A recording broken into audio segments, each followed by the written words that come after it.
Welcome to my show. It's Saturday night! Now, obviously there would have been various different reactions to your seats tonight. People at the back, thank you so much for being here tonight. They're miles away. To a man, most of those people have sat down and gone, these are shit seats. We probably should have just bought the DVD. We're just watching TV. Is that even him? I mean, it might not even be him. We could have just got any camp Chinese man to run around. For all I know, that's Gok Wan.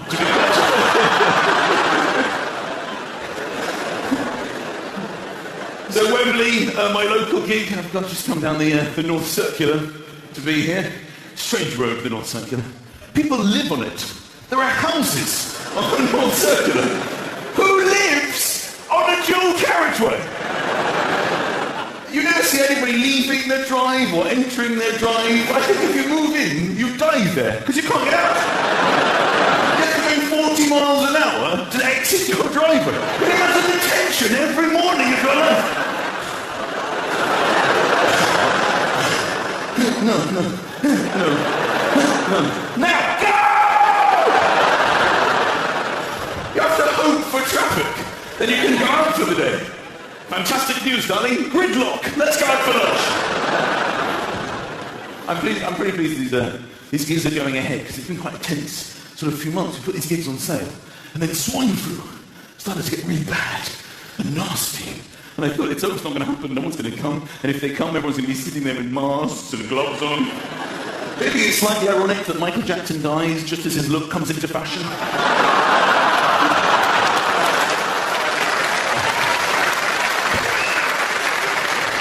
I don't trust anybody. I haven't trusted it. When people sneeze now, I no longer say bless you. I say fuck you. Fuck you! I think I'm a run of sneezes. I get more and more irate. Because you normally get more surprised. You go, achoo, bless you. Achoo, bless you. Achoo, bless you.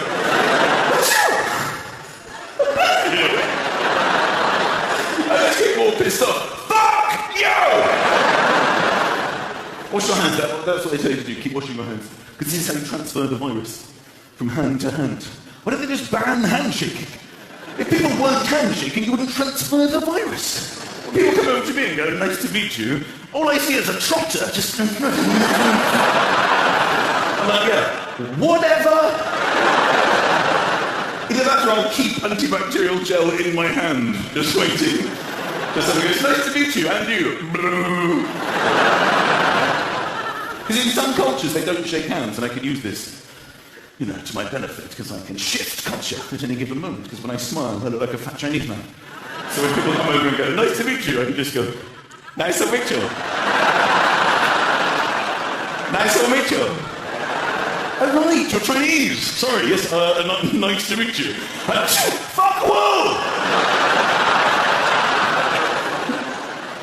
The best thing about gigging here at Wembley is it's my local gig. I can go home at night. I can go home and see my family, see my boys, Lucas and Oscar.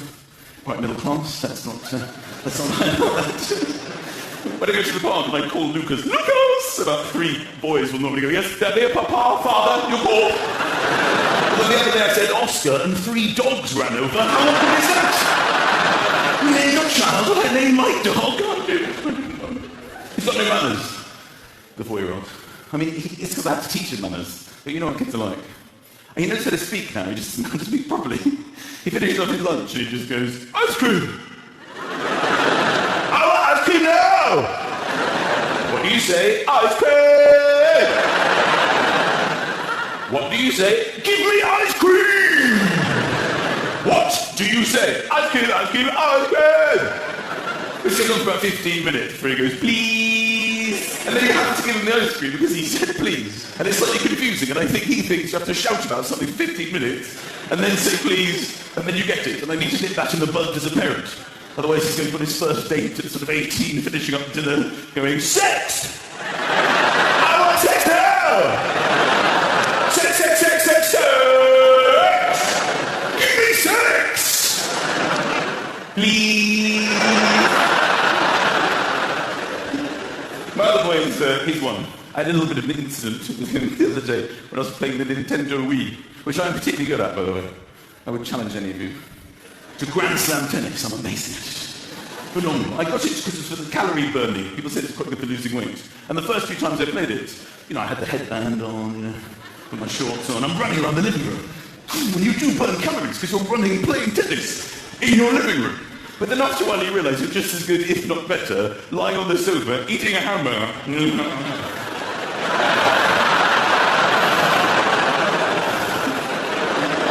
There's an area of my body that doesn't require a workout. It's going to be the wrist area if I broke it. This is a muscle I've been training quite religiously now for some years. It's amazing how these sports do just use the wrist, sort of darts and badminton, snooker, although I can't play snooker anymore. Ever since somebody told me it's like tossing off a man behind you. Sort of.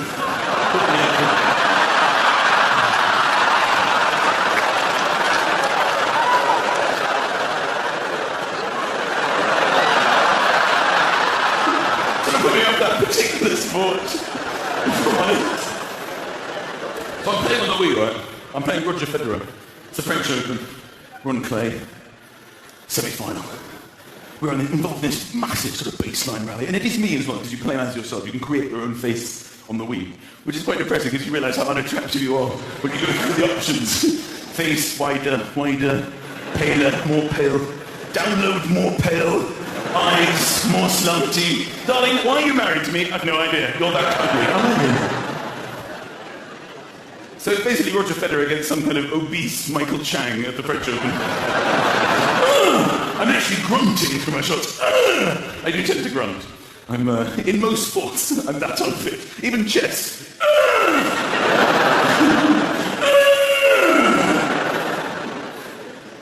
So this rally's going on, I'm sweating, I'm off the sofa now, I'm really getting into it. Federer plays this sublime drop shot. I charge across the living room and smack it down the line for a winner, and then celebrate my break of serve. Come on! And unfortunately, my 1-year-old, Oscar, had walked into the room at this very moment with love and adoration in his eyes, as only a boy has for his father. And up to this point, I've been very good to him. He ran into the room. Hello, Dada! I then hurtled towards him with venom in my arms and smacked him in the face. The poor boy knows nothing of the Nintendo Wii. He thinks I'm just completely turned on him. I picked up some kind of white brick, ran towards him, smacked him in the face, and then celebrated. Come on! Shit! Something's happened to Oscar. My other son saw it. You just hit us in the face. Do not tell your mother. I'll tell her mother. Do not tell your mother. I'll tell her mother. Do not tell your mother. I'll tell her mother. Please. Oh, ice cream. Whatever the fuck you want. Every time I pick up the Wii, he shits himself. I like to put it in the garbage. My wife put it up the other day. Should we play on this? No! We're having trouble potty training him. Do you need a Wii?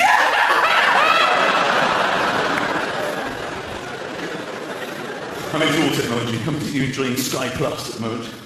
You can pause live TV. Pause it. And it's a good pause as well, the perfect. Put everything you want from pause. Not like the old sort of 1980s VHS pause. That was a very different story.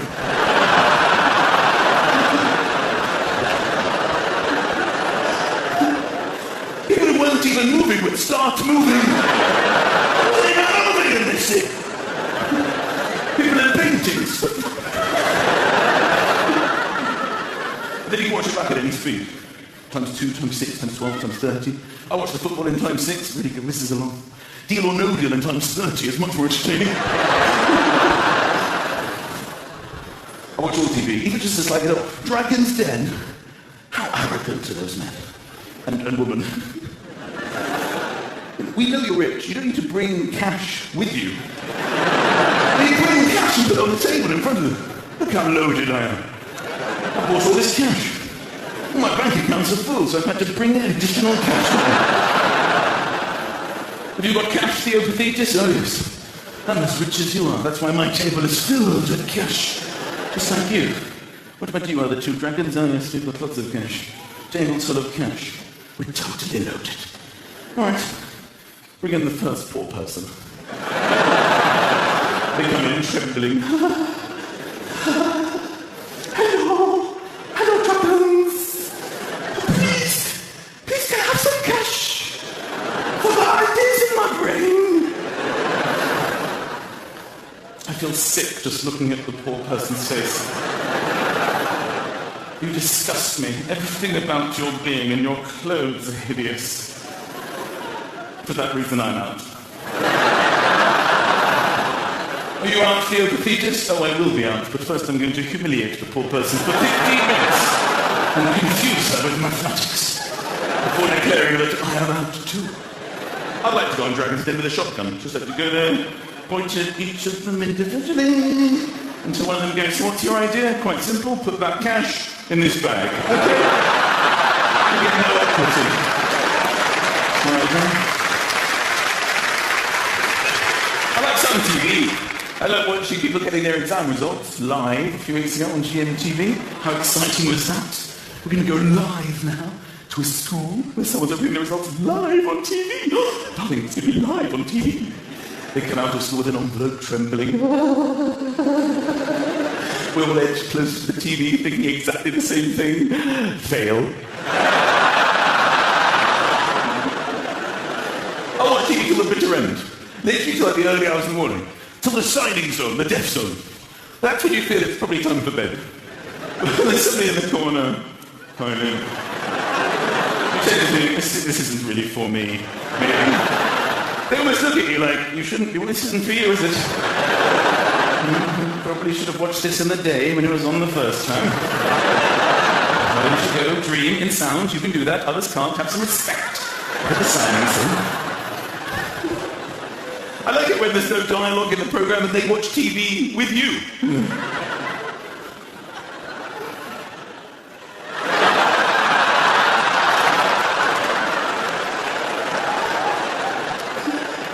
How can they even see it? Is that how they watch TV at home?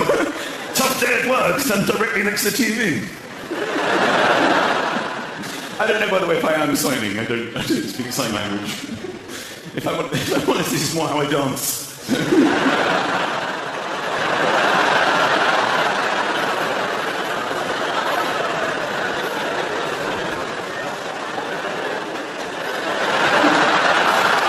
explains when you show clubbing and all the dead people go, how fucking dare you? What's this problem? What a weirdo.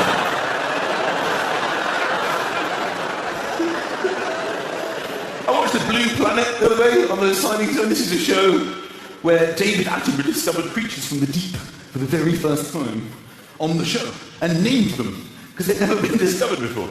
So he was like, here we have the newly discovered Diplodocus. And the signing guy was like,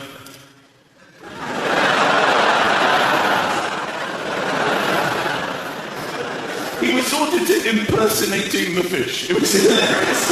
It was a fish swimming on the TV and he was just underneath him.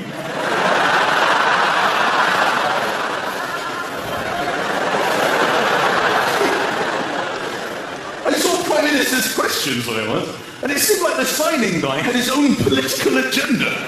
Gordon Rabbit about we must fight the credit crisis head on. The guy in the corner is now.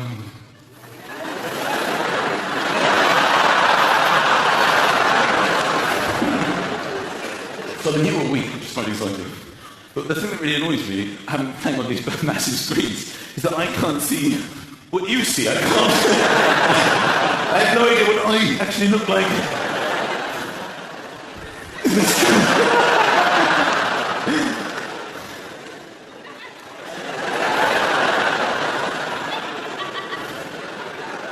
It's extremely frustrating.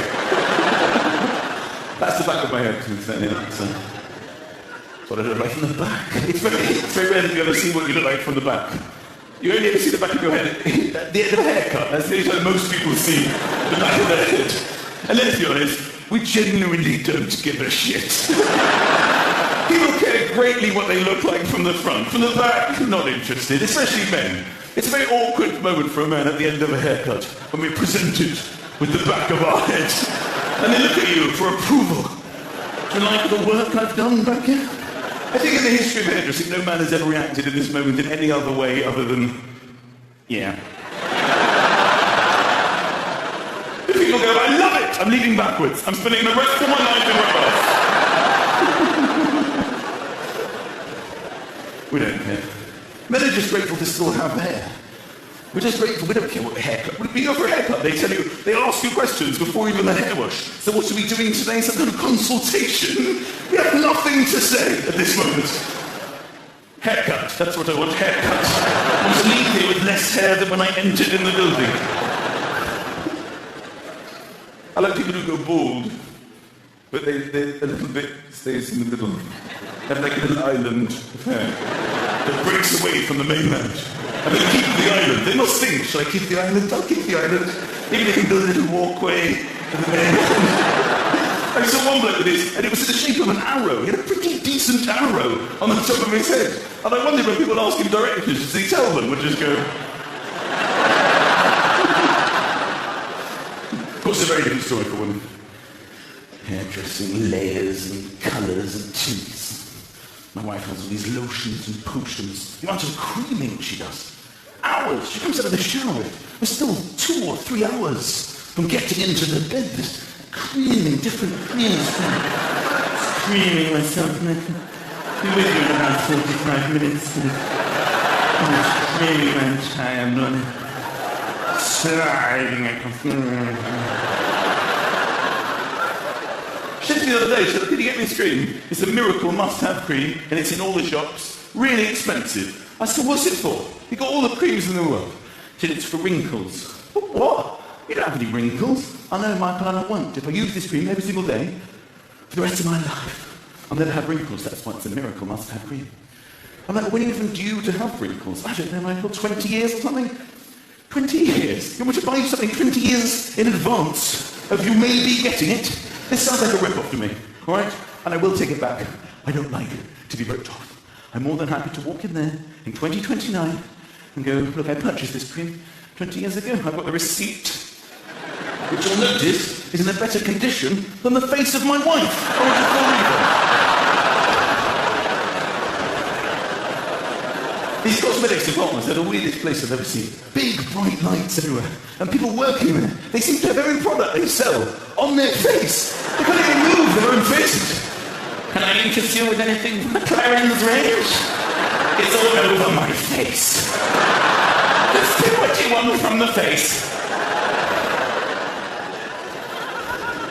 They even asked me a question as I was walking through. Excuse me, sir.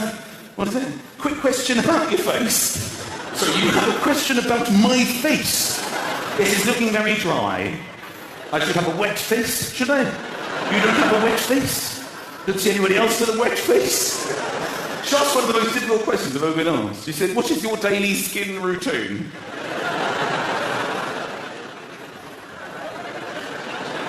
Every day I have skin. What exactly are you getting? But I don't really think that I'm not a generous man. I did recently buy her a very beautiful dress. Went out shopping especially for a dress. Shopping for clothing can be quite tense with her, with any woman, I think, because she is the same size, but in different shops. She's different sizes, depending on how they interpret a different size. I really don't know why this is, but she can range from a size 8, and then next door she'll be a size 12. And if she's an 8, we have a really lovely day together. If she's a 12, we have to go home immediately. She's like, fucking Nathan! What is it, darling? You're disgusting, that's the problem! You sure you couldn't slip into them even with all the cream that you have on? Don't be fucking rude! I guess that's why she's more interested in the size than actually what she's trying on. She's like, oh, Michael, it's an 8. It's an 8! And it fits me really, really well. I mean, it's an 8, it's an 8, it just sort of slides on, and it's an 8. You don't know what this is. I've been waiting for this moment. Michael, it's an 8. Darling, it's a shoe. What are you getting so excited about? So look around for this dress. a personal shopper. I've never met one of these before. The campest man I've ever met in my entire life, who literally jumped into our life. I've never seen anyone so camp that jumped into our life. We're sort of looking around browsing, he came running over, excuse me. Are you shopping here today? I have a bit of an issue with very camp gay men, and my issue is that I realise I'm quite camp myself. And I feel that if I behave normally as a heterosexual, I'm sort of treading on their territory a bit. So I tend to go very much in the opposite direction. Are you shopping here today? What's your fucking look like, mate? Waiting for a try? Whereas, of course, naturally I would have gone, yes! And you can help! Yay!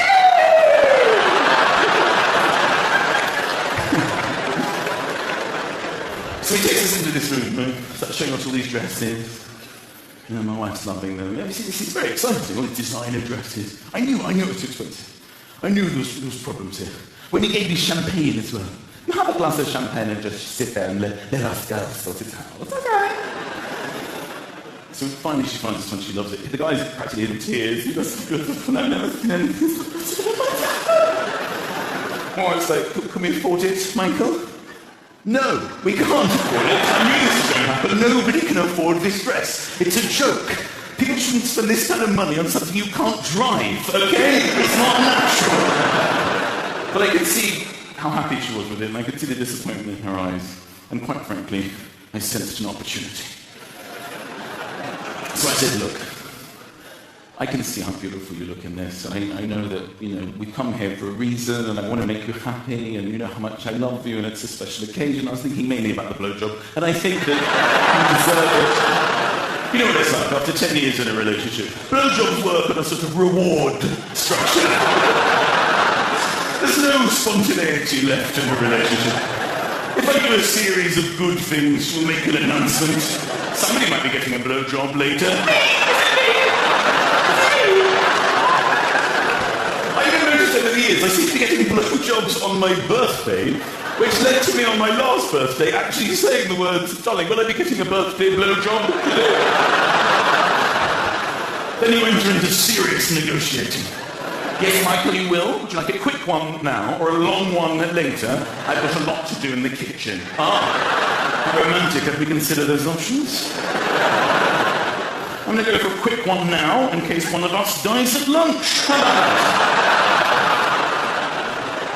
So I said to her, look, come on, let's just get this dress before I change more. Let's get it in go. And she says, I need a clutch. You need a what? I need a clutch. Sorry, there's something wrong with the car? You're telling me this now? No, Michael, it's called a clutch bag. It goes with the dress. It's like an outfit. Have you not seen them? Do you know anything about fashion? I said, no, I don't. What is it? It's a little bag, and it's your essentials, lipstick, jeans, phone, that kind of thing. You just clutch it like that, and it matches the dress. All right, how much is that? £500. £500 for a little bag, your lipstick and your keys and your phone. I said, for £500, I could hire a human being to walk alongside you, holding your lipstick and your keys and your phone.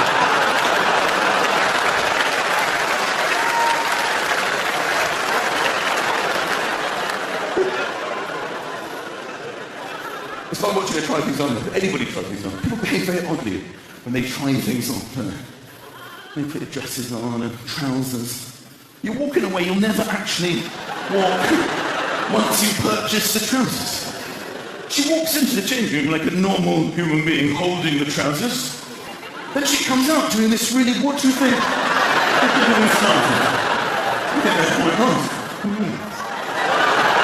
you doing? I'm seeing if they fit, but you don't need to be doing that in trousers. Men do the same thing. When I put a suit on, there's this whole suit thing that you do. Maybe with a suit, I think it's pretty good. No one's ever done this when they own the suit. But when they're trying it on, there's a huge preparation for acting like a complete freak in a suit. When we go to a business meeting going, hello, my name's Ian. Sort of in suit and trousers. The main one is his shoes. When you try shoes on, you will go for a walk in the shoe shop. But it's not a walk you'll ever do anywhere else outside of the shoe shop. It's a shoe shop walk. You walk around in this sort of I like these shoes. I don't think they'll rub. I'm just going to bang it through a bit. I think they're quite comfortable. That'll be perfect for my Elvis impersonation. I like them. Let me just push them with my thumb for no reason at all.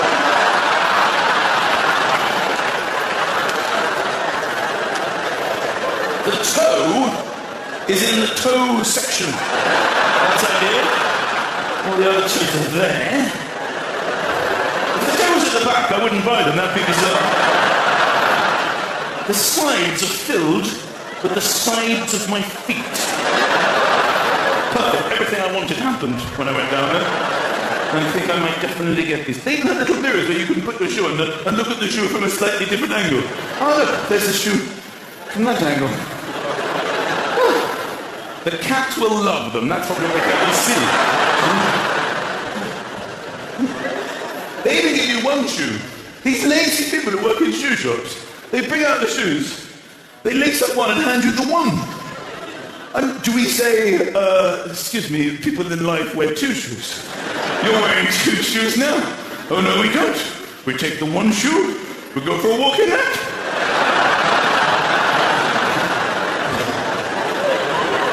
This is good. I love this shoe. Give me two of these. Why would you walk around the shoe shop in one shoe? There's no moment in your life that we would ever be recreating this moment. One of the keys phone. I'm late. One shoe. I've got to go to a meeting. It's not just clothes that you try. Everything. You buy a sofa, start bouncing on it, and rubbing the fabric. Nobody sits like this at home. People don't come round to your house. Do take a seat.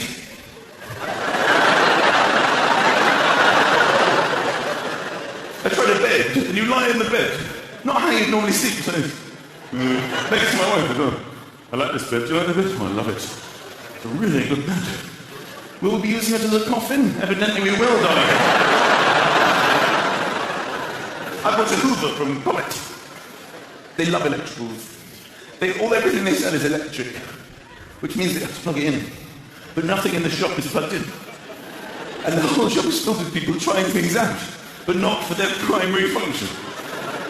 They're just looking at fridges by opening them and closing them.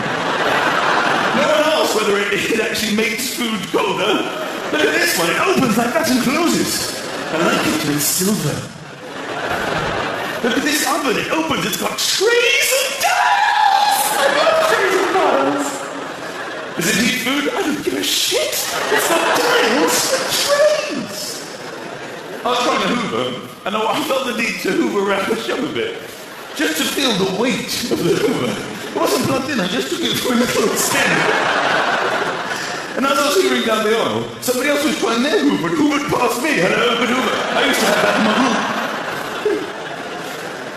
Because there's two very distinctive styles of Hoover. Either you walk with your Hoover, and then you get to the end and you Hoover around, and you follow in behind. Or you stand your ground and Hoover out.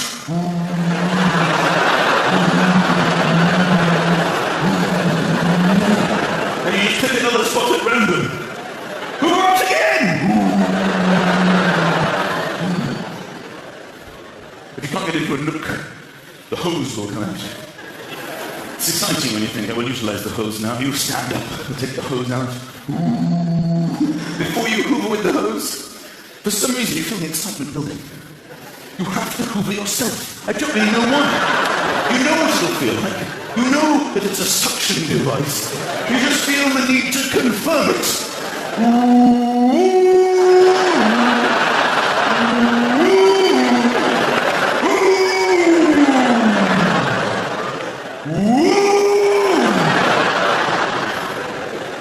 This is one of those signs that life is quite boring. When you decide to Hoover yourself.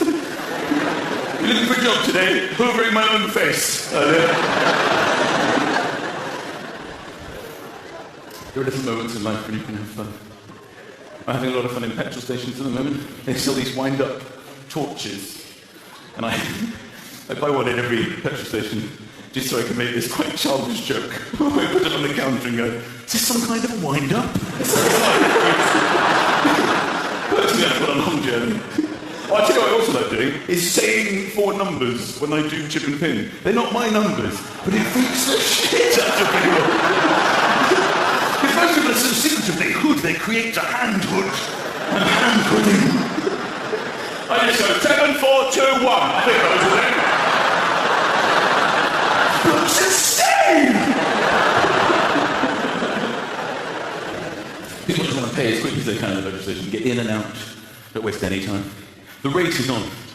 Even while you're still putting petrol in the car, you've clocked other people. Pump 2, pump 7, pump 3, she's no threat at all. These are my main competitors. Sometimes I put less petrol in the car just because somebody else has finished. No, you fucking don't. And then you know you're racing each other. What you want to do ideally is like, come on! But you can't, you just slowly speed your pace up a bit. There'll be someone in the shop looking at confectionery.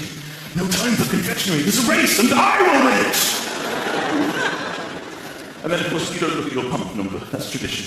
I think I understand that. No one's ever put petrol in and looked at the pump number. One by one, you have to queue up and go, pump number.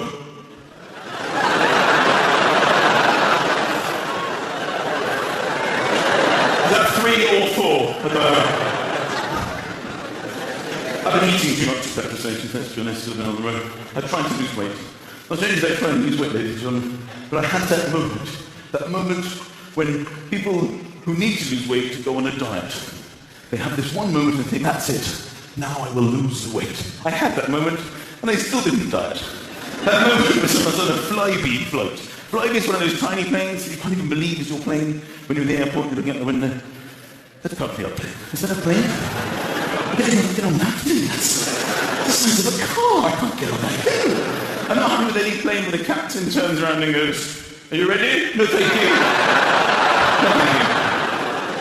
So I'm sitting there and the stewardess comes over and she says, excuse me, sir, can I just pop you over there in seat 6A? I'm like, why? It's probably better if you don't ask questions and just move your stuff over. What do you mean, don't ask questions? This is my seat. I've got all my stuff in. Well, I'll sit here, thank you very much. I'm sorry, sir. Is that's the orders of the captain? Let me just move you over to 6A. But why? It's very comfortable here. You're going to have to tell me why. It's probably better if you don't. It was to balance the weight of the aircraft. How depressing is your life? Wasn't they going to just get everyone to sit on this side and lean towards the window? And Fatty over there on your own.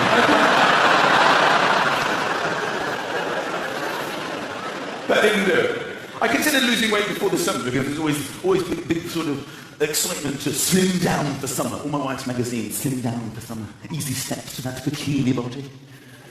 Why take the lift when you can take the stairs? Ah, good advice. What I want to know is why do they have these magazine articles every single spring? We automatically put weight on over the winter. It's not like in the autumn the magazine goes, chub up for Crimble. Why take the stairs when you can lie in a lift eating Chucky? Yay! The gym is the big thing, that's what I want to do. Go to the gym. I've tried. I've been to the gym, and it's a horror story. The changing rooms, I just can't cope with it. I don't understand men's philosophies towards nakedness, okay? Men in this very room behave like this, and I don't understand you. If I have to be naked in public, I'll be naked for a short amount of time as is humanly possible, okay? I will get my fresh new pants, we'll line them up, get the perfect distance away, take off all pants, put new pants on! I'm back in pants. Sometimes I go too quickly. I'm in 2 pants. I don't give a shit. I'd rather have 2 pants than no pants. But other men have completely the opposite philosophy of this. They'll come out of the shower, sort of air drying, towel drying their asses. I have never towel dried my ass in my entire life. I don't need to. I don't leak water from my ass. And other men, they spend hours working away at the arse area. Going through dozens of fresh towels. And they don't do it in the corner against the wall. They're right out there in the open looking at you, yes. I'm towel drying my ass out. And I see men put their pants on last. Literally last. They come out of the shower. You know, the shirt goes on and everything's flopping around out there. Tie goes on, look who's still in town. Jacket. scarf, top hats, yeah, baby. Shoes and socks. How is that even fucking possible? What are you going to do? Sew your trousers on now? People dropping keys. I saw one guy blow drying his pubic hair in the hand dryer. That should be illegal. Standing there talking about house prices. Do you think we've reached the bottom? I've seen people run into each other. If I saw somebody I knew in the gym, changing room, I'd hide in the locker. This guy was like, Mark? Fucking hell! Richard! Is that you? I didn't know you were a member of this gym. Yeah, just moved into the area recently. What's it like here? You're literally going away to look.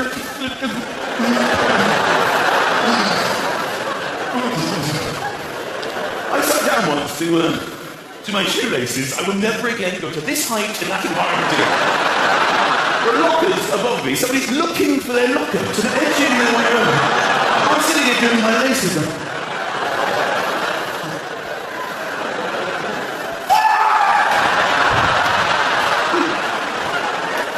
The final straw is the bloke came over to me. Excuse me, mate. Have you got the time? Time to put your fucking pants on. Okay?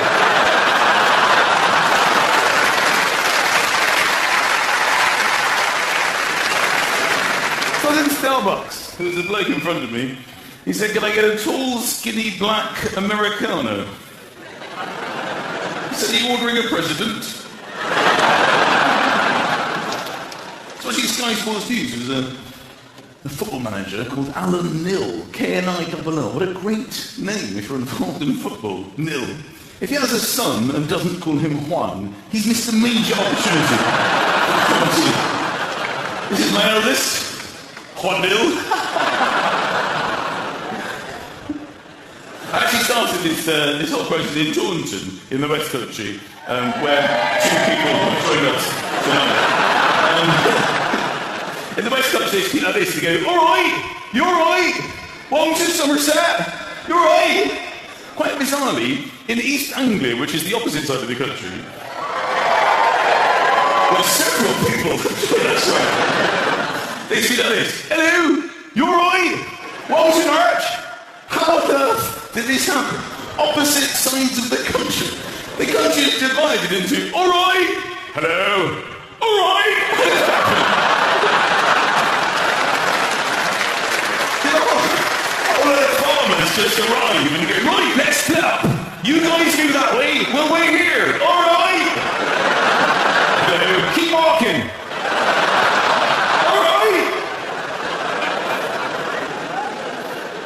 At the interval of my gig then, this woman came in and said, hello Michael, my name's Margaret. I'm the duty manager here at the theatre. It's my assistant Jenny. Say hello, Jenny. Hello! My name's Jenny! Jenny was quite something to behold. She had eyes pointing in different directions. Which is awkward, because you don't know whether to ignore it or pick one and get in front of it. Margaret said, Michael, did you get your sandwich? I made you your sandwich myself with my assistant Jenny, and I was wondering whether you enjoyed your sandwich? Now, it was a terrible sandwich. But of course, out of politeness, I said, thank you so much, Margaret, for my sandwich. But this sandwich was an abomination. Okay? This sandwich consisted of tomato and lettuce and no further ingredients. There was nothing else in this sandwich. I couldn't even believe it was a sandwich. A sandwich needs a focal ingredient, a meat or a cheese that you accessorize around it. This was an accessory sandwich. A humiliation of a sandwich. And I've been thinking subsequently who in their right mind would present this and even call it a sandwich. And the only conclusion I came to is that she was trying to make me a BLT but got confused because of the B in bread. It's the only real thought I've had. She's in the kitchen with Jenny going, right, we're going to go for a class thing here today, the BLT. We're going to need B for bread, that's that. L, that'll be the last. And T will have to be the tomorrow, that's that done. What is it, Jenny? You shouldn't be interrupting. You should listen and learning. And there's supposed to be bacon in the BLT.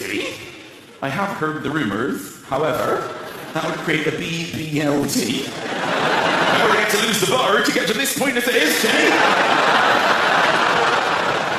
Next up, G&T. This one's easy. Glass and tonic. That's that done. We'll be on one day. What happened to James when I couldn't hear me? I just took some wine. We have a drinks cabinet. Many people will have drinks cabinets in their home. You like to show people this all our drinks. You look into the mirror and you're like, oh, people come around and see all the drinks I've collected through my life. And there are drinks in there that you know you will never ever drink until you die. But you just like to have them there because it looks a bit like a bar. Let's be honest, from this moment until the day I die, I will never utter the words, I think I'll have a glass of Cinzano. But I have it. Say if I need it. Wine's a weird one because everyone pretends to be experts in wine. We've all got this we all just take part in this weird lie that we're all connoisseurs in wine. A lot of people drink and like wine, but let's be honest, at least 90% of us are not experts in the field of wine. When we go out to restaurants, we all play this sort of bullshit production that we know about wine. Nobody at the table knows anything about wine. The waiter himself, he knows nothing about wine. We know red colour and white colour. That's all you know. But you all pretend you know a great deal more. Would you like to see the wine list? He might as well be saying, would you like the book of gibberish? Yes, I would. Let me pretend I'm looking at that. Ignore all the words and focus entirely on the prices. I want this one. You just pointed. You can't even have the confidence to say it. I want this one. Ah, a fine choice. I have no idea if that's a fine choice. They don't fuck around. It's all part of the bullshit production. Then they come and they show you the bottle. You have to stop your conversation to stare at a bottle of wine. But you go along with it because it's all part of it. It's the only part of the meal you need to witness that it's coming from the right source. It's not like you order a hamburger and they come up with a photo of a cow. This is the kind of thing you're happy with this? Yes, that's exactly the kind of thing I meant when I ordered a hamburger. Then they open it in front of you. You have to witness the opening of the wine. Complete nonsense. It's not like you have the steak and they come out and go, I'm just looking those over now. All right, just that part of it. So you can see what's going on. Then comes the key part.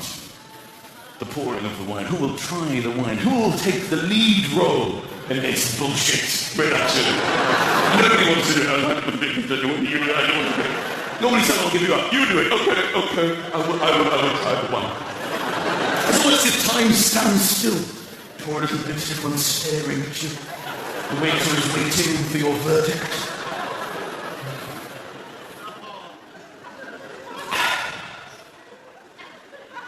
Yes. That's wine. That's wine. I've had wine before. This is exactly what it tastes like. It looks like Ribena, but I confirm it isn't Ribena. It's wine. Everyone should have some of this. I always thought you were tasting it to see if you liked it. I thought it was like a taste test. Apparently you're tasting it to see if it's corked, which means it's off. They're asking you to determine whether it's off, and if it's off, they'll break you another bottle. I'm paying for it. Why don't you ascertain in your own time whether it's off or not, and if it is, don't serve it to me. It's not like you order the coffee and they come out with the milk going, it smells funny. Will you try it?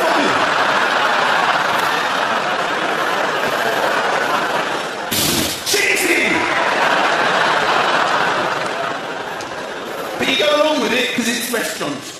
You just go along with things in restaurants. Because you think it's the way you have to behave in restaurants. You sit in this most expensive restaurant, would you like some bread for the table, some water for the table? The table's having a better night than I am at this stage. I mean, who actually wants bread and water before your meal? I could get this at an orphanage. I'm paying a lot of money to be here.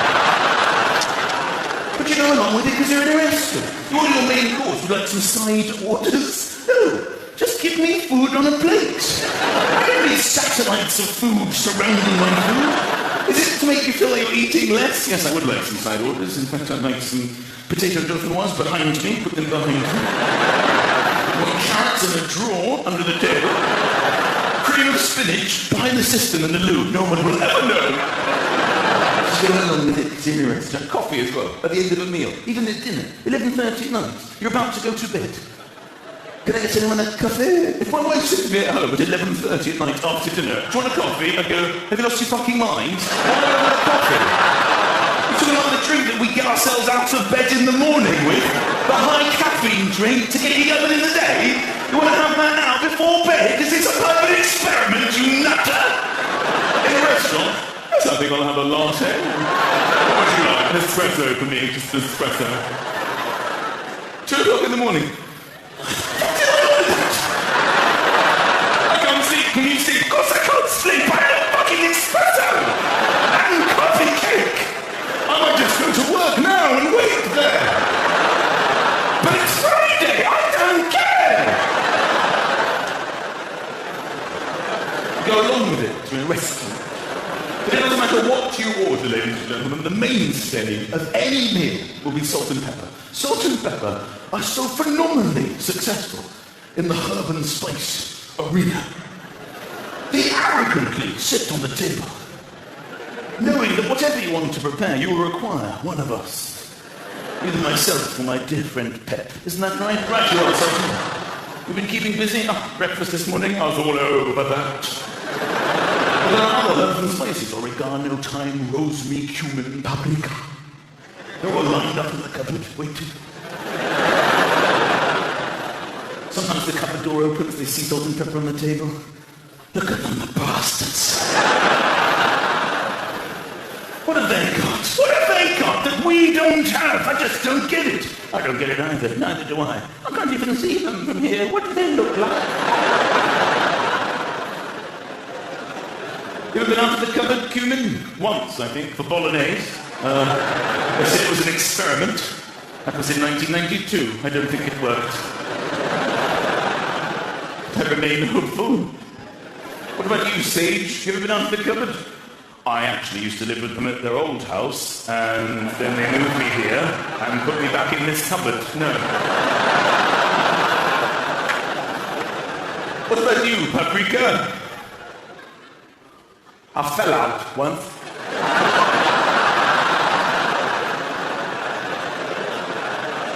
They just put me back in the wrong way around. 7 years I was like this. Every day I pray. I pray for it to be goulash day. But it is never goulash day. I've still got the plastic on my head. Why the fuck did they buy me? I don't understand it.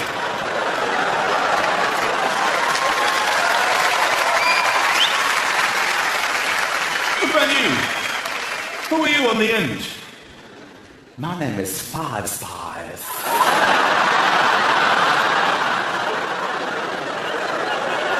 You been out of the cupboard, Five Spies? I am no one spy. I am Five Spies. I am 5 times as good as all of you. Yes, but have you ever been out of the cupboard? I have been used the recipes for thousands of years. Have you ever been out of this cupboard? No. Excuse me, sorry, I'm sorry to interrupt all this nonsense. Tired listening to all your whining, because the fact is, I've been in this cupboard for longer than all of you put together. Sorry, who are you? John West, tuner, nice to meet you. With my wife, Tim Sound.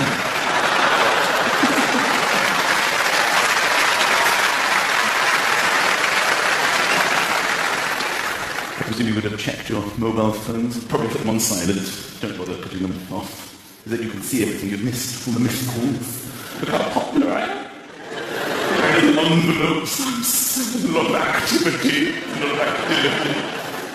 Sometimes you turn your phone off and you turn it on after a significant period of time. There's no messages. You can't believe it. Nobody! One of the great things about your phone is that if you lose your phone, you can phone your phone to find your phone. It's the only thing you can do that way. You get a second chance.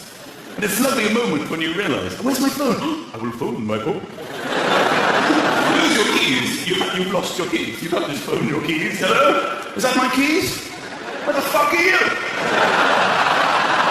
The whole bunch thinks you're a dick, if I'm honest with you. Except for the Joe. He likes you. He's under the mat. The rest of us will never find. But with your phone, you lose your phone. I'll normally use my wife's phone to phone my phone. But basically, our phone bills are mainly made up of us phoning each other's phones. You dial the number. It's exciting when you hear it ringing. You know you'll find your phone. Ah, it's here. I found it. The problem is every time this happens, you get your phone and you go, ooh, one missed call. It was you, darling. When did you phone me? Did I miss a call from earlier? Oh no, false alarm. It's me phoning me. I phoned myself. Sorry, awkward. If it goes straight to the machine, I'll leave myself a message. Where are you? I did that once and then I found my phone and didn't recognise my own voice and it freaked me out for weeks. You have one new message. Where are you? Who is that? Listen to this message. Where are you? Who have you pissed off? Be honest with me, Michael. Who have you pissed off? I actually hosted the Mobile Phone Awards quite recently. All the networks were there. And I came out at the beginning and I said, thank you for that lovely reception, apart from you, T-Mobile. They did that funny. I got done talking on my phone in the car. I'm really sorry. I know it's a bad thing. It's very annoying. I know people do it. I've seen you do it. They're chatting on the phone in the car. And then if you see the police officer, you don't have time to turn it off. So you just drop it and you go like that. Then you have this redundant hand you have to find the use. Whoever you're talking to is now chatting by your beat. I'm going to do that! What doesn't wind you up when you see people talking on their phone in the car? It just really winds me up. I hate it when you're driving behind somebody. They swerve in. The lights go green and they don't react. And you conclude there's an idiot in that car. You start discussing it with other people in your car. Have you seen the idiot? Oh, complete idiot. And then you think, let's go past the idiot. Let's see what the idiot looks like. It's very rare in life you can see a genuine idiot human. And you wait for your first opportunity to overtake the idiot. And you can feel your neck muscles pulling. Idiot. A whole car full of people, in unison. Even babies in their car seats.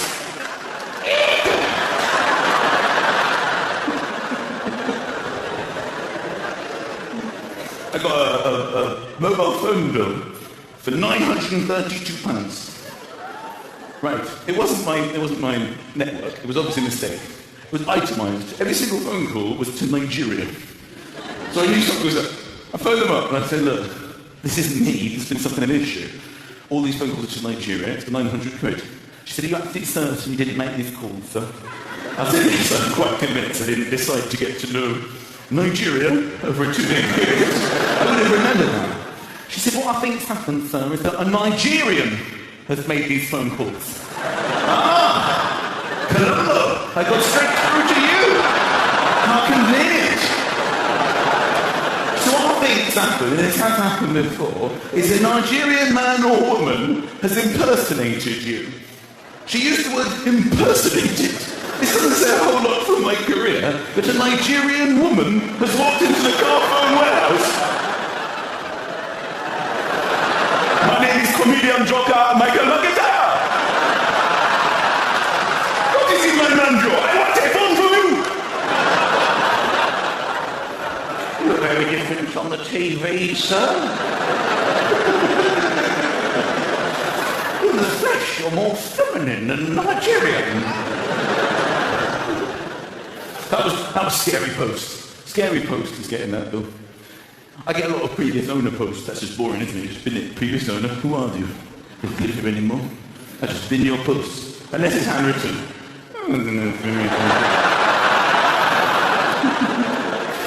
The guy who used to live in my house is called Michael Cunningham, and he got a lot of Christmas cards. And I put them up as my own. Dear Michael, Merry Christmas. Who's going to know? You know, the Bank of Scotland, it's a bank, it's from Scotland, you must have seen it. They named it themselves, the Bank of Scotland. They also have it in England, where they called it the Bank of Scotland. What do you know? They also have it in Wales, it's called the Bank of Scotland. In Ireland, it's called the Bank of Scotland, in brackets, Ireland. They felt the need to add additional information for Irish people.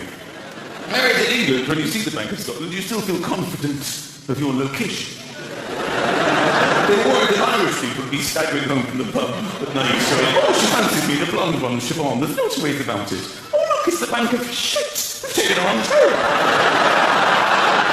How in God's name did we get to Scotland? We left the pub 5 minutes ago. I must have swum, but I'm not wet. I have no recollection. I'm not going to stay cigarettes and sanity. They've got their own language in Ireland. I didn't even know about it until I whispered it. Because I know they've got their own language in Wales. It's called Welsh. They have on the roads. It says slow, and then the Welsh is slow, which is slow. Did dogs write some of the language? Must be quite confusing for Welsh dog walkers. Come on then, let's go. I'll pick the fucking piece, alright? Let's just wait here for a minute. We're not even bloody moving! I'm lazy on you! The first time I drove into Wales, I'd never seen this before, and because I was driving over, I didn't really read it properly. I thought it said slow Arab. I thought, what? Given the delicate global political situation, is this the best way to handle the terror threat? Well, they've been meeting at the Welsh Assembly. Like, next on the agenda is Al-Qaeda. It's only a matter of time before they strike us in the valleys. Any ideas how to combat the threat? I got one. Let's slow them down on the road. Kick them out, the bastards. Slow Arab. Put your hands where I can fucking see them, alright? So I'm in Ireland, right? I'm trying to go to the loo, and it's written up men and women, but it's in Irish. It says Manar, M-N-A, and Fur, F-I-R. And I had to determine quickly, because I was desperate, whether I was a Manar or a Fur. And I went for Manar because all the letters of man are there. Okay? I assumed this is what I was supposed to do. So I burst into the Manar, and in hindsight, I should have looked for the urinals, because they're unique to the men's room. But if I'm honest with you, I never look for urinals. Far too tense. Big lines of horse-pissing men. Sometimes standing on feasible distances, looping. Can't be doing. There'll be like one lonesome urinal, and you have to take your place. And your brain goes, time to pee! And nobody goes, I don't want to pee anymore. What? You told me you needed to pee! I changed my mind! And you have to pretend to pee. It's terribly awkward. But the men start to notice his blood isn't even pissing. I recognise him from the gym. It's 2 pants. He's a freak. I'm not a freak. I'd rather have 2 pants than no pants. Doesn't even tell from his arse. I just said to the cubicle where I can shut the door and I can lock it and I can do things at my own leisure. Unfortunately, I then heard women coming in, chatting. Oh, you're having a good night, it's heaving out there. And I'm in the loo thinking, oh, I'm a fur. Not a Manar, I'm a fur! I thought, I'll wait till we disperse and I will run and to freedom. Unfortunately, they were really chatting away. You know what girls are like, oh, you're having a good night. Who's that little fella following you around? He's very cute. Oh, it's just some bloke carrying a lipstick and the keys in my purse. It was my husband's idea. Then I realised I was in the only cubicle. They were basically queuing for the cubicle that I was in. There was a line of genuine Manars waiting for a cubicle where a fur dwelled, masquerading as a Manar. And I was just really proud to knock on the door and this girl went, are you all right in there, darling? And without even hesitating, I went, I'll be out in a minute. Why did I think this would be a good idea to pretend to be a woman? I just sat there going, why did I do that? After a while, I had to try and come clean from behind the door, but I had to keep the voice initially. Yes, I'm really sorry, but I'm a man. You're a man? Have you just discovered this? No, this isn't my actual voice. I had one saying, no, do you believe that? I believe anything. I just had a phone call from my friend Tommy. He says he's in Scotland, but he left the pub 5 fucking minutes ago. That's really annoying. I went on Ryanair. I've actually never been on Ryanair before this. I've only heard people take the piss out of it. Oh my God. It doesn't make any sense, this airline. It's £1 to use the loo and 99p to get to Rome. Where is the logic? There are people sitting on the plane going, do I need a piss for an Italian adventure? I can't decide. And they keep making it more and more shit. And people keep going on it. They're making you take your bags now to the plane yourself. They're talking about having standing up flights. Is that even legal? To stand on a plane? On normal planes, they don't let you take off if your seat isn't in the upright position. Here to here. Not here. We can't take off now. Here. We can go. Can you see? Get the plane airborne with your seat here. Here. Now. Let's go. Your arms needs to be here. Window here. Come on. Can they really not get the plane in the sky? Is the captain there going, nothing seems to be working. Have you checked all the seats in the upright position? This just want to find you! Get forward! Sorry! I'm right there. Hold the nearest person. It's time to go! I thought they're not going to land the plane. They're just going to go near the earth now. Who can actually... Oh! Here come the birds!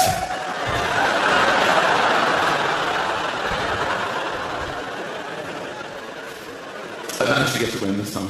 That's what people want, isn't it? Sun. We obsess. We're happiest in the winter when we don't expect the sun, so we can just relax. In the summer, we spend the whole time. I've heard the sun coming on Thursday. I've seen it. I saw it. Thursday. It's not going to stay long. You better get out there. Get your face in it. People are very into getting their face in it. What you doing inside with your face? Your face is not in it. Get that face in that. You've caught the sun on your face. Have I? Yes, you've really caught the sun on your face. You must have got your face in it. I did get my face in it. It's far up when your face is in it. It's far up when your face is in it. Men only love the sun for barbecue. Sunny day. Time for cooking outside. Woman, I am tired of your indoor shit. You are relegated to salad. Don't even cook outside now. There's never enough sun, so you have to go away to the sun. I booked a week in Cyprus. Very excited. People keep saying, it's going to be like, are you going to get some sun? Yeah. I booked holiday. Where are you going to Cyprus? Oh, really nice, sunny. It'd be so nice to get the sun. Yeah, I can't wait to get the sun. Just can't wait to get some sun. Won't it just be so nice to have sun? Keep looking at the 5-day forecast on the BBC. Sun. Look, darling, we've got the sun. We're on the plane. Nice and sunny conditions. We packed for the sun. Oh, we're going to get to the sun. Within 10 minutes of arriving in Cyprus, I said the words, we need to find a shady bit. There's a nice shady bit. This is nice and shady. Next I went into my hotel room. Oh, it's nice and cool in here. You spend the whole time protecting yourself from the sun until the last day. This is the day when you might not see the sun for maybe a whole year. What time is the flight, darling? 4 o'clock? We have to leave at what, 1 o'clock? I'm just going to get some last-minute sun. Drink the cream, no cream. Burn me, God! Burn my face off! We can find ourselves sunbathing on the steps up the airplane.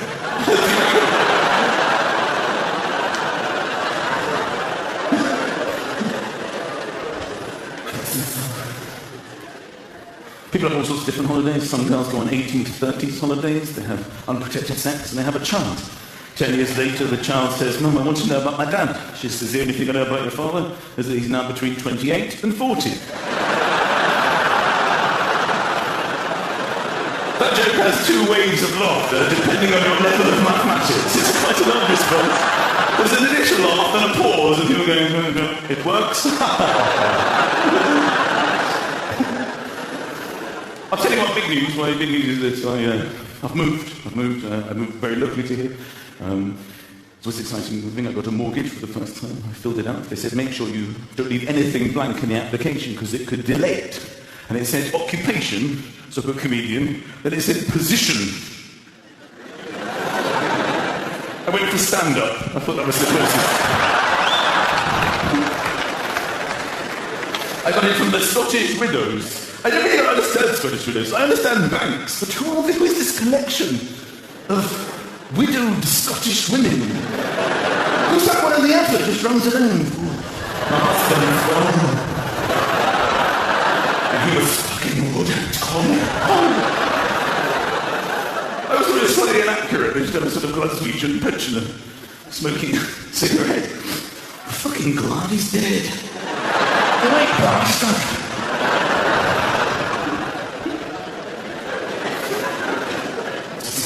Getting all this stuff. And where to move? Always London for me. And it's safe for me to say this now, because we're in London. I'm a Londoner. Everyone lives here, because it's a good place to live. A lot of people keep going flirting with the country. Oh, I love it in the country. Oh, I can't wait to get out of London, it's just amazing. You can just see for miles. Just for miles and miles. You can just see for miles. And it's so quiet, you can't hear anything. That's because nobody wants to live there. I live in a place filled with people. I can't hear a thing. I can't see for miles. And everyone says hello to you. Everyone says there's 3 people living in your village. In London, everyone's so rude. No one says hello to you. That's because it's physically impossible. You can't get on the tube and go, hello, hello, hello, hello, hello, hello, hello, hello. A clue as to how shit it is in the country is how quickly people tell you they can get back to London. I'm just so happy here. I can be in London in 42 minutes. 42 minutes I can be in London. The other day I did it in 39 minutes! I wake up in the morning, I'm in London! 0 minutes. The most important thing when I was moving was to get internet and TV. That's right, these are the most important things in my life. Furniture, I could wait. I can't not have the internet and proper TV on day 1 of the move. Google is the starting point to everything. Google, although I do find Google quite patronising when it goes, did you mean? I know what I meant. And I don't think Google should help you if you don't know what you mean. Why should Google be your assistant? Google's just going, you're an idiot. You have no idea what you mean. Here's a list of schools in your area. Go to them, attend them, find out what you fucking mean, and then come back to me. My computer broke actually quite recently. I took it to the computer fixing shop. There was a queue of people. The person in front of me, the person behind me. You've probably seen queues. They're much like this. The person in front of me said, excuse me, mate, I'm looking for a lead that goes from my laptop to the TV. I think it's a male-to-male lead. And the bloke behind me just went, gay.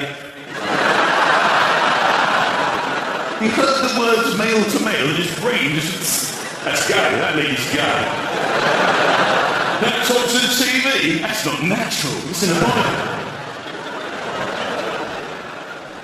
Sky TV is essential. Phone them up. I need it on day 1. What time are you coming around? We can't specify a time, so we can only specify between 8 and 12 in the morning and 12 and 5 in the afternoon. I can't wait all day for you. I've got a lot going on. I'm moving. Can you be more specific? I'm sorry, sir. We can't specify a time. We can only specify between 8 and 12 in the morning and 12 and 5 in the afternoon. So surely you can call me when you're on your way and then I can make sure that I'm in. I'm sorry, sir. We simply cannot specify a time. We can only specify between 8 and 12 in the morning and 12 and 5 in the afternoon. Okay, I'll go for 8 and 12 in the morning. Okay, can I take your credit card details? Yes, the first digit is between 1 and 7. How about that? Can I do that? I can't specify a number. 3 o'clock in the afternoon, no Sky. Couldn't believe it. Couldn't believe it. What time is it, darling? What time is it? 3 o'clock. Is that between 8 and 12 in the morning? It isn't. I'm sorry. Where are you?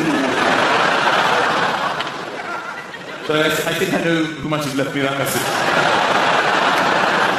I'll talk about this in a minute. Then the doorbell went. Always typical, isn't it? As soon as you start phoning, the doorbell goes.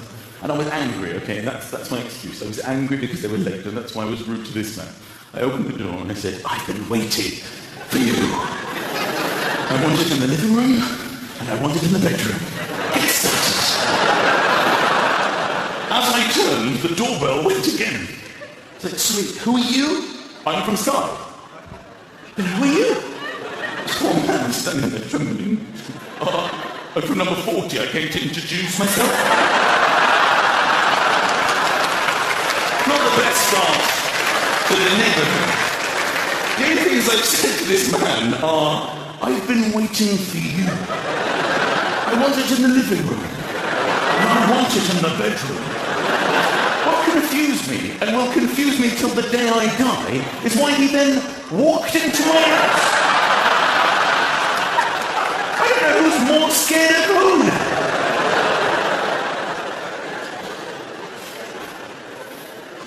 It's good to be going home, obviously, because I'm going home tonight, because I can't sleep on the road. I find it very difficult in hotels. I need my wife there, I need her in bed. You need to be, that's what, you know, that's why I'm most relaxed. She'll go to sleep before me. And we'll cuddle in. Arm goes over. Her legs will be like that. I'll stuff mine in nicely behind. And I wouldn't sleep like this if it wasn't for this arm here.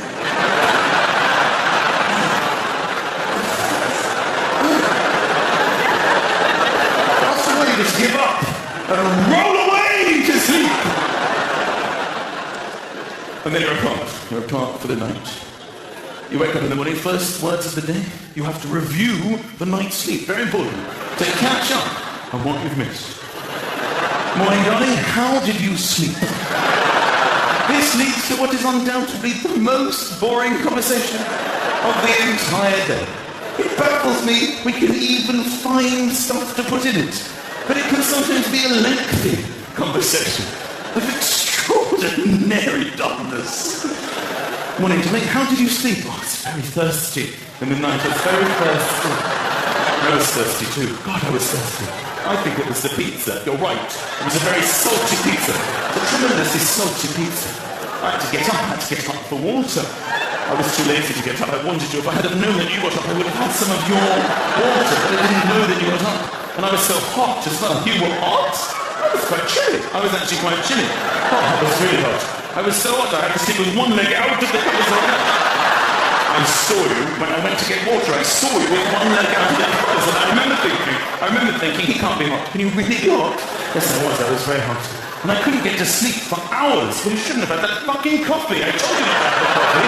When we were in the first one, that's stupid. I just thought it was the right thing to do. I went along with it. There'll be dreams to update as well. She'll say, I had this really weird dream. And then she goes on to tell me about it. I can't help you with that. I had this really weird dream. We're in this house. We're in this house. Yeah. In this house, yeah. Yeah. In this house, yeah. It was our house. It was our house. But it wasn't our house. You were there. You were actually there. You were there. But it wasn't you. It wasn't you.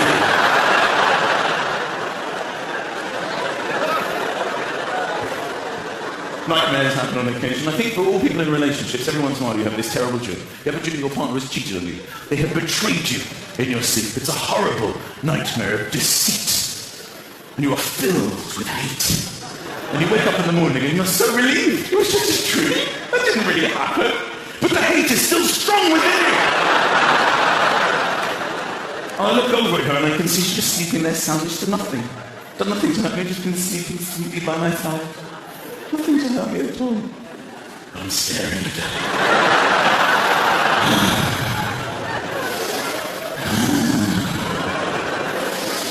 Slut. What? Sorry, Michael. Morning. What did you say? I said that you're a slut and a whore. How could you do it? With my geography teacher from school. Sometimes it's you. Sometimes you've had a dream when you've had an affair with somebody really weird. Somebody from work or something. And you feel quite guilty. Oh, shit. Morning, Michael. How did you sleep? Nothing.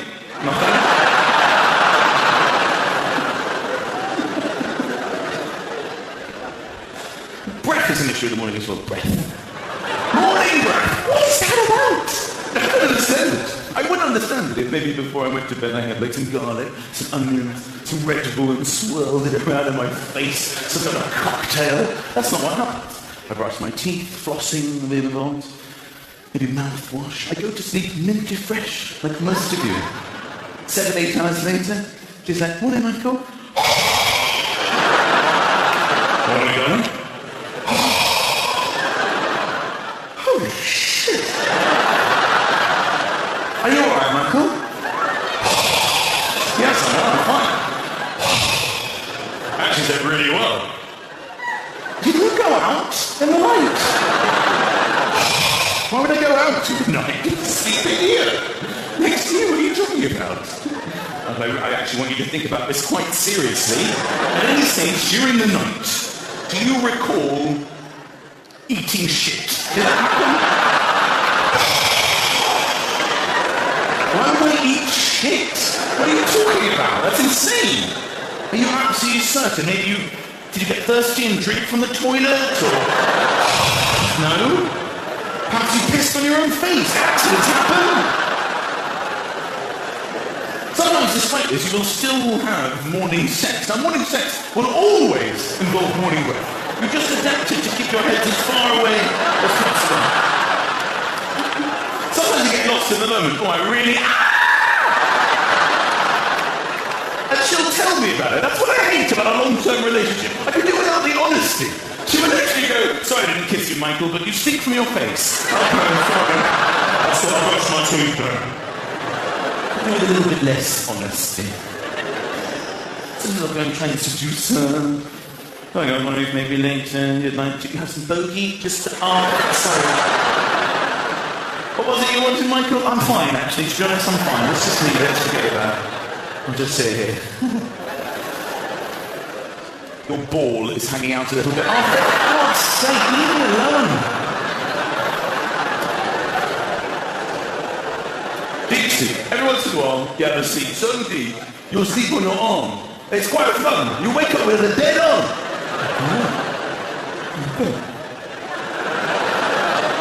It's quite heavy as well. A heavy dead arm. Darling, my arm is dead. It's dead arm. I don't even know how I did it, but recently I contrived to sleep on both of my arms. And they were both dead. I woke up with the phone ringing, so I'll get it. Shit. I was completely dead. I can't get the phone.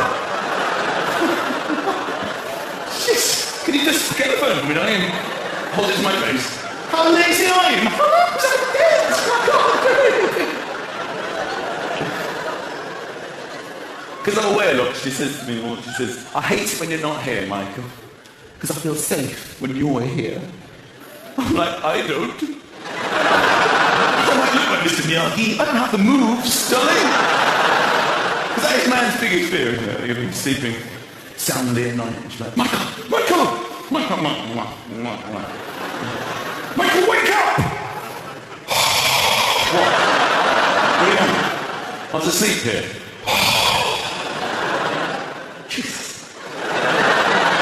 I think there's somebody in the house.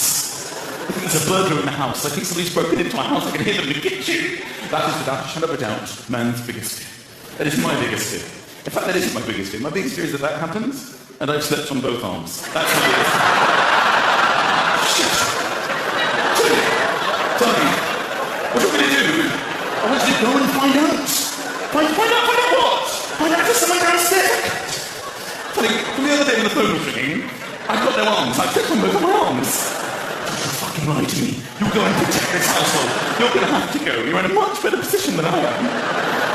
How could you do this? What about the children? Good idea. Send one of them. Give the little one with me until the other one has ice cream. You must go and save us. All right, I'll go.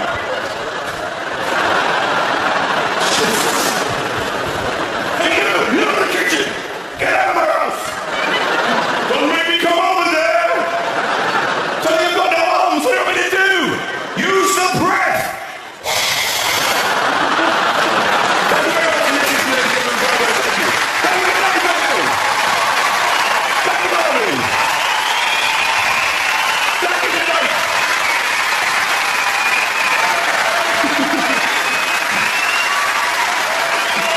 Thank you, Bravo! Good night!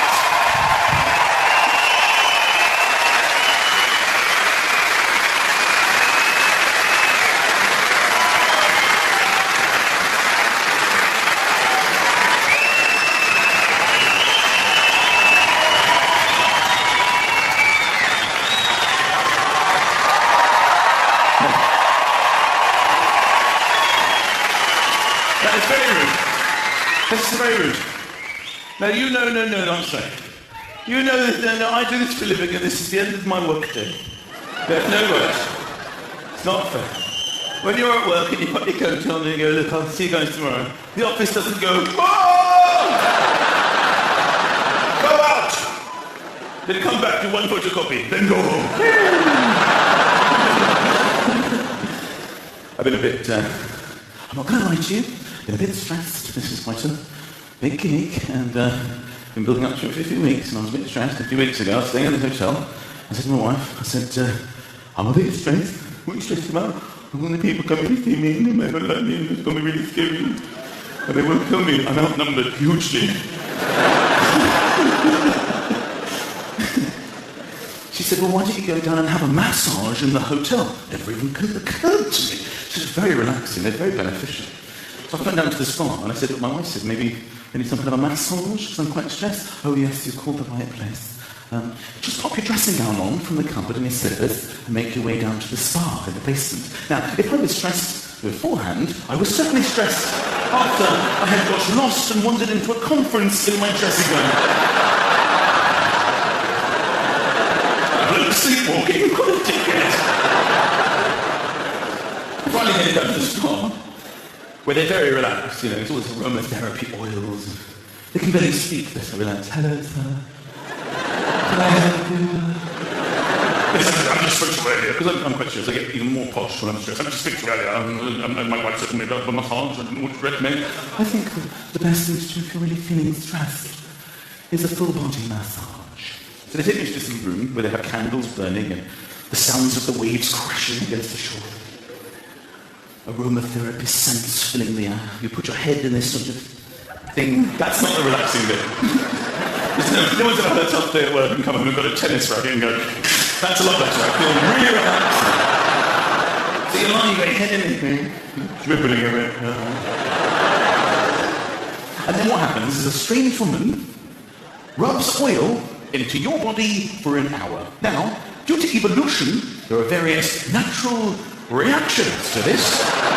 And fighting those natural urges for an hour is without a shadow of a doubt the least relaxing moments of my time. Bear in mind, I went there to de-stress. It starts off okay. She massages your sort of back and your shoulders, then she goes down your arm and to your hands, and it's sort of all right. Then she goes to your leg, going her hands up your leg and dangerously close to your balls. If this is one's ball, this is the kind of distance we're talking.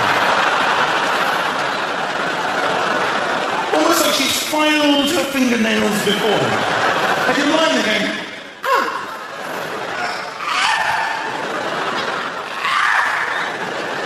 I'd like to turn over for me, Mrs. McIntyre. You're going to need to give me a couple of minutes at least.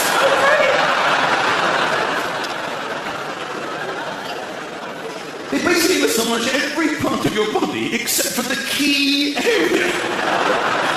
I've never been more stressed in my life. I can barely walk at the end of it.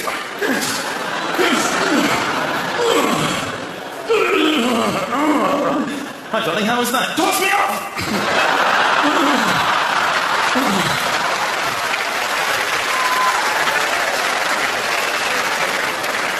Don't wait till birthday until next month. How very rude. So she takes the piss out of me. She's like, oh, you obviously can't handle it. You can't handle and get the benefits of massage. I said, I can, but you know, you can feel your balls and like that, and it's really difficult. She said, well, why don't you have a head, neck and shoulder massage? So I thought, okay, so I tried that, right? I thought I'll be alright, you know, that deals with this sort of area. No one's ever come up to me and gone, oh, and I've gone, I'm okay. Same sort of setup, you know, candles are burning, my head's in the thing, aromatherapy, oils filling the atmosphere, the sound of the waves crashing against the shore. She massages my neck and my shoulders. I'm sort of feeling the benefits of massage. Then she goes down my arm and starts doing my hands again. I'm like, oh, no. She's going to sleep. She thinks this is a full body massage. She's going to go to my legs in it. I can't cope with that. I can't cope with that. I know I can't cope with that. So I just innocently inquired, I'm sorry, I thought you did head. I didn't realise that was sound. Thank you very much, ladies and gentlemen.